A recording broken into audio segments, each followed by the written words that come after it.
আমার প্রথম moto blog, my first moto blog with my পিচ্চি বাইক।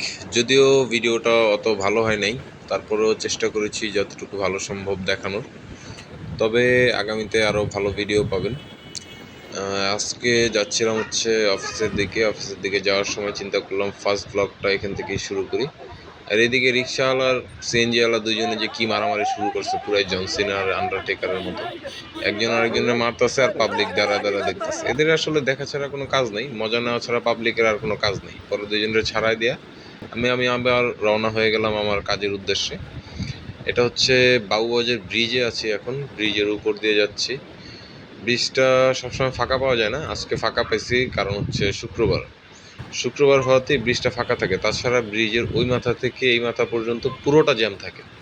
মানে প্রতিদিন আমার এই জ্যাম ধাক্কাইতে হয়, জ্যাম ধাক্কায় তারপর অফিসে যেতে হয়। কী পরিমাণ যে একটা প্যারা খাইতে হয় আমার এই ব্রিজের উপর উঠলে, মানে মেজাজ খারাপ হয়ে যায়। মাঝে মধ্যে মনে হয় কেন এই দেশে জন্মাইলাম, জ্যামজটের কারণে। ঢাকা শহরে জ্যামজট এত বেশি যে মানে এক জায়গা থেকে এক জায়গায় আপনি মুভ করা মানে খুবই টাফ। এবং মেট্রো রেল আমাদের এই জ্যামজটের যে ভোগান্তিটা দূর করেছে অনেক পরিমাণে। মেট্রো রেল কিন্তু বাংলাদেশের মানে 70% আমি মনে করি যে মানুষের যাত্রার সময় কমায় দিছে।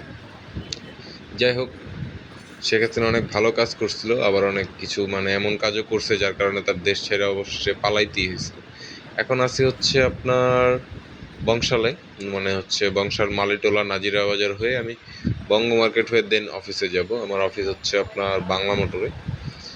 সামনে ভ্যান মামা ডানে সিগন্যাল দিছে, সে ডানে যাবে।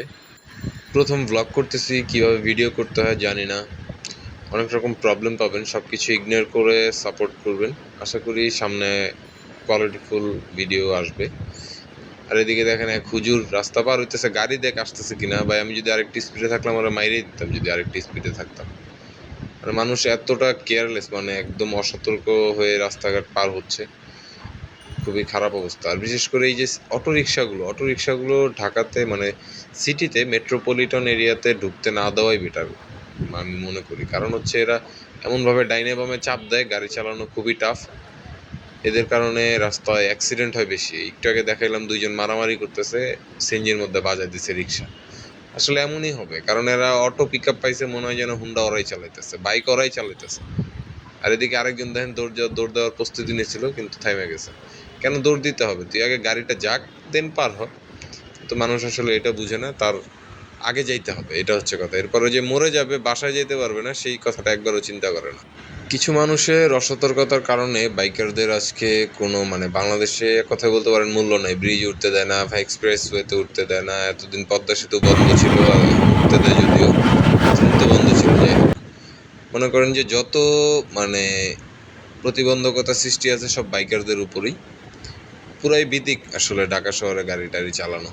যাই হোক, এত কিছুর অবসান ঘটিয়ে আশা করি সামনে বাংলাদেশের একটা নতুন রূপ দেখতে পারবো, উন্নত বাংলাদেশ, মানে ভালো একটা বাংলাদেশ চাই। তবে এখন বাংলাদেশের খুবই খারাপ অবস্থা, চারিদিকে বন্যার পানিতে মোমো করছে, আর মানুষ খুবই দুর্ভোগে আছে, উদ্ধার হতে পারতেছে না। অনেকে ত্রাণ নিয়ে যাচ্ছে ঢাকা থেকে। আমাদের একটা টিম গিয়েছে আজকে এলাকা থেকে, চেয়েছিলাম যাইতে, কিন্তু আসলে ভাই চাকরিজীবীদের মানে এমন একটা অবস্থায়, চাকরিওয়ালাদের কোনো মানে স্বাধীনতাই নেই।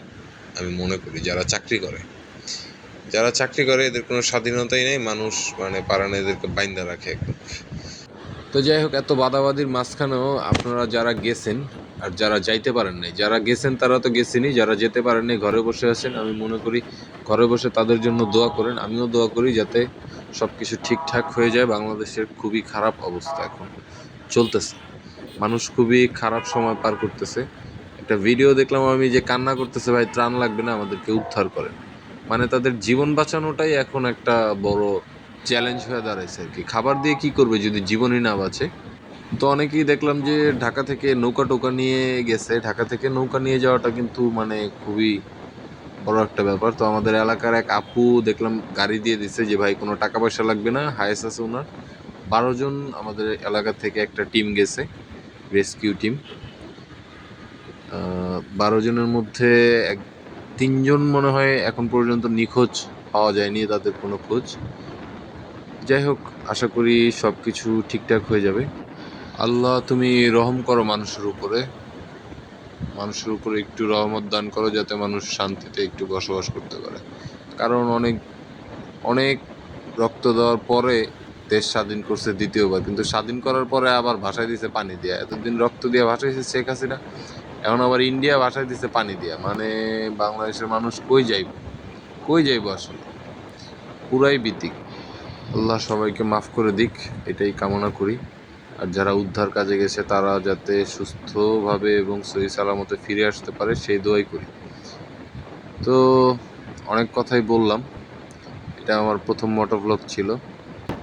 আর সামনেই আমার অফিস, খুব বেশি দেরি নেই আর, চলে আসছি। তো আজকের মতো যাচ্ছি, তবে যাচ্ছি না, দেখা হচ্ছে অন্য কোনো ভিডিওতে।